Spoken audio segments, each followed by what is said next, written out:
Leader of opposition in Lok Sabha, Rahul Gandhi has criticized the Rashtriya Swayamsevak Sangh during his visit to Berlin, Germany. Addressing the Indian community, Rahul Gandhi said the RSS believe in power over truth, while Indian culture is based on truth above all. He added that Congress and Mahatma Gandhi have always stood for truth and non-violence. Rahul Gandhi is currently on a 5-day Germany tour where he is interacting with overseas Indians and attending various programs. His remarks have triggered political reaction back in India. The BJP has accused him of defaming Indian institutions abroad, while Congress leaders have defended his statements as ideological criticism. A shocking case of violence has come to light at Delhi Airport's Terminal 1, where an off-duty pilot allegedly assaulted a passenger. The victim Ankit Diwan shared pictures of his injured face and the pilot on social media, drawing widespread attention. Following the incident, the Civil Aviation Ministry ordered a detailed inquiry. Air India Express suspended the accused pilot, Captain Viren Sejwal. The airline clarified that the pilot was not on duty and was travelling as a passenger on another flight. Ankit alleged that he was pressured to write a compromise letter, otherwise he would miss his flight. He also said the incident deeply affected his 7-year-old daughter mentally.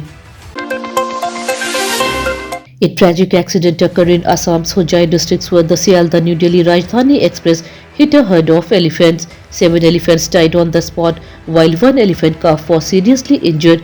The incident happened early Saturday morning near Changchurai village. Due to the collision, the train engine and 5 coaches derailed. Officials said dense fog in the area may have reduced visibility and caused the accident. Fortunately, no passengers were injured. Forest and railway officials reached the spot and started rescue operation. Postmortem of the dead elephant is being conducted. The incident has raised concern over wildlife safety on railway tracks. Prime Minister Narendra Modi has started his 2-day visit to West Bengal and Assam. Ahead of the tour, he launched a strong attack on West Bengal Chief Minister Mamata Banerjee and her government. In a post on social media platform X, PM Modi said central government schemes are benefiting Bengal, but people are suffering due to poor governance by the Trinamool Congress. During his visit, the Prime Minister will inaugurate and lay foundation stones for project worth rupees 3,200 crore in West Bengal and 15,600 crore in Assam. After completing programs in Bengal, he will travel to Guwahati. The visit is seen as politically important ahead of upcoming elections in the region. New documents related to the Jeffrey Epstein sex scandal have been released in the United States, causing fresh controversy. The files include photographs of former US President Bill Clinton, pop singer Michael Jackson, and Hollywood actor Chris Tucker. In some images, Clinton is seen with women near a swimming pool. Photos of Britain Prince Andrew have also resurfaced, adding to the scandal. These revelations have triggered political and social debate across America.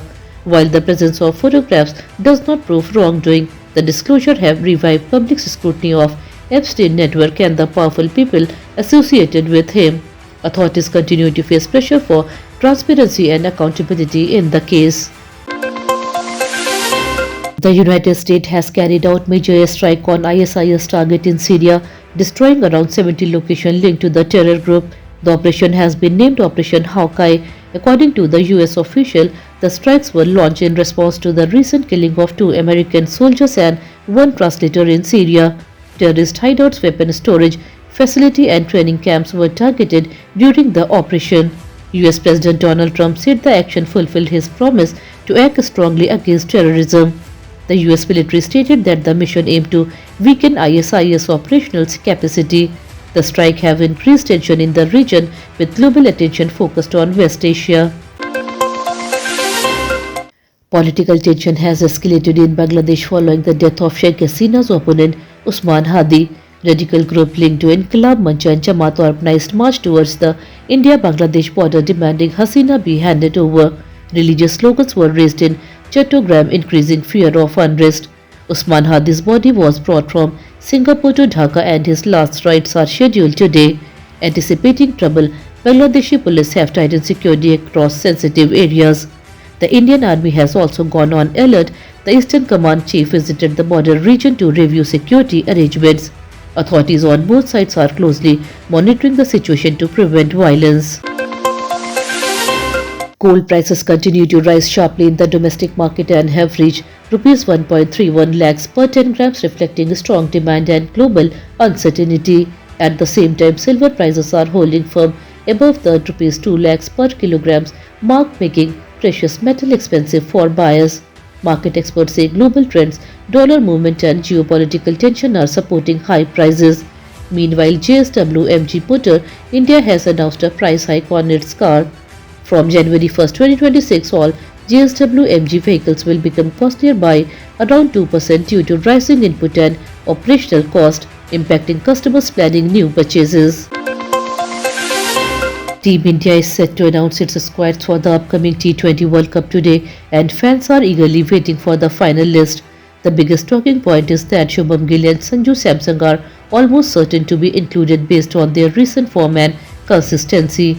However, selectors still face tough choices. One key question is whether Rinku Singh's explosive finishing skill will get preference over Washington Sundar all-rounder abilities. Another question is about team balance and bowling depth.